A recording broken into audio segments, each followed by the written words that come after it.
मानव जीवन बच्चे खिलाने के लिए थोड़ी मिला है कि अपने बेटों के भी बेटे हम खिलाएं या उनके भी बेटे हम खिलाएं। मानव जीवन किसके लिए मिला है? हमारा जो लक्ष्य है, हमारा जो टारगेट है, उसे हासिल करना है। मैं अपने बच्चों से पूछना चाहूंगा, आप लोग कोई भी डिग्री लेते हो, आपको डिग्री लेने में 20 से 22 साल लग जाते हैं कि नहीं? वो आपकी डिग्री आपको क्या देती है? 22 साल लग जाते कम से कम, और अच्छी लग जाओ तो फिर 25 गए, तो 30-32 साल के तो वैसे ही हो गए डिग्री लेते लेते ही। 4-5 साल के थे तो पढ़ने गए, 20-22 साल 25 साल वैसे लग गए। अब मुझे बता दो, आप इतने पढ़े लिखे किसके लिए? Education gives how to earn money, right या रॉन्ग? एजुकेशन जो हम लेते हैं वो सिर्फ यही तो सिखाती है कि पैसा कैसे कमाया जाएगा। अब मैं आपसे एक बात पूछना चाहूंगा, पढ़ते किसके लिए हो? बोलो, कमाने के लिए। सीधा सा लक्ष्य तो कमाना ही है ना। पढ़ते किस लिए हो? कमाते किस लिए हो? अब सही सही जवाब देना और जल्दी जल्दी देना। टाइम नहीं मेरे पास, मैं भी जैसे इनके पास टाइम नहीं वैसे मेरे पास भी टाइम नहीं है। हाँ, मैं भी कोई फ्री थोड़ी बैठे हूं। सुनो ध्यान से, पढ़ते किस लिए, कमाते किस लिए, खाते किस लिए? लगता है ग्वालियर वालों का भी ज्ञान पूरा ही है। मैं बता देता हूं, पढ़ते हैं कमाने के लिए, कमाते हैं खाने के लिए, खाते हैं जीने के लिए। लेकिन कभी सोचा है कि हम जीते किसके लिए हैं? पहले सोचो फिर बोलो।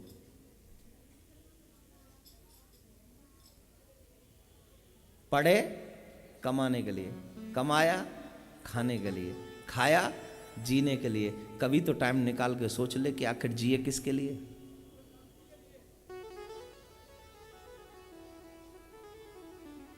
What is your aim of your life? What is the target of your life? तुम्हारा लक्ष्य क्या है जिंदगी का? तुम्हारे जिंदगी का लक्ष्य एक कोठी बंगला एक गाड़ी नहीं हो सकता। तुम्हारा लक्ष्य पति पत्नी नहीं हो सकता। तुम्हारा लक्ष्य एक बेटा और एक बेटी नहीं हो सकता। तुम्हारा लक्ष्य काउंसलर या एमएलए एमपी या मिनिस्टर बनना, पीएम बनना कदापि नहीं हो सकता। इससे बहुत बड़ा ऊंचा लक्ष्य है, लेकिन उस लक्ष्य को देखने के लिए विचार भी ऊंचे चाहिए। लेकिन वहाँ तक मेरे विचार जा न सके, इसलिए कीचड़ में फंस के रह गया। मुझे खिलना था फूल के रूप में, लेकिन कीचड़ का एक गंदा सा कण बनकर हमेशा हमेशा के लिए उस कीचड़ में लिप्त हो गया। मैं जीता हूं अपने गोविंद से मिलने के लिए। सिर्फ मेरा एक लक्ष्य है, मेरे जिंदगी का लक्ष्य है how to meet the God, how to meet the Krishna, Radha Krishna. मैं उनसे मिलूं कैसे? मुझे उनसे मिलना है। I want to meet them. It's not big deal, बहुत बड़ी बात नहीं है। यू विल ट्राई, तुम ट्राई करोगे तो वो तुम्हें जरूर मिलेगा, निश्चित तौर पर मिलेगा। लेकिन उसके लिए दृष्टिकोण बड़ा होना चाहिए। सिर्फ कमाओ खाने के लिए, खाओ जीने के लिए और जियो। बच्चे पैदा कर रहे हैं तो वो पालने तो है ही है ना, पैसा ही लेगा ना। ले 1000 रुपए कमाता है तो 700 रुपए गृहस्थ में खर्चा कर, 300 रुपए अपनी साधना में खर्चा कर ले। इतना ही तो फर्क है। मैनेजमेंट ऑफ मनी और management of life. Time management is life management. तुम्हें मैनेज करना आना चाहिए माय डियर। पैसे का मैनेज कैसे हो? 100 का 100 अपने बच्चों को मत दे दो, 1000 का 1000 मत दे दो। 1000 में से 700 दे दो, 300 अपने पास बचा ले। किसके लिए? अपने बड़े लक्ष्य के लिए। अरे छोटे लक्ष्य को 700 दे रहा है ना, बड़े लक्ष्य के लिए 300 तो बचा के रख। और 300 कैसे? तीर्थ करने के लिए, साधुओं का भंडारा करवाने के लिए, गोवर्धन की परिक्रमा में कुछ अच्छा करने के लिए, कुछ भी, एनीथिंग। मैं कब कह रहा हूं कि 300 ने तुम वो दे दे और कौन सौ दे देगो, मैं कह दूं तो कौन सौ दे देगो मोए। जो छोरा रोज डांटे, रोज फटकारे, रोज डंडा बजावे, वही ये देंगे 1000 के जाल धल बेटा, तेरे काज हैं। ये मुरारवारी कोठी भी और वो भला वो कौन सी और बनी ना, कई कॉलोनी नई नई बन रही है, बड़ी बड़ी चौड़े चौड़े गेट से हैं, उसमें भी तेरा ही। दादा कुछ तो रख लो, मर के छाती पे थोड़ी ले जाऊंगा, तेरा ही है।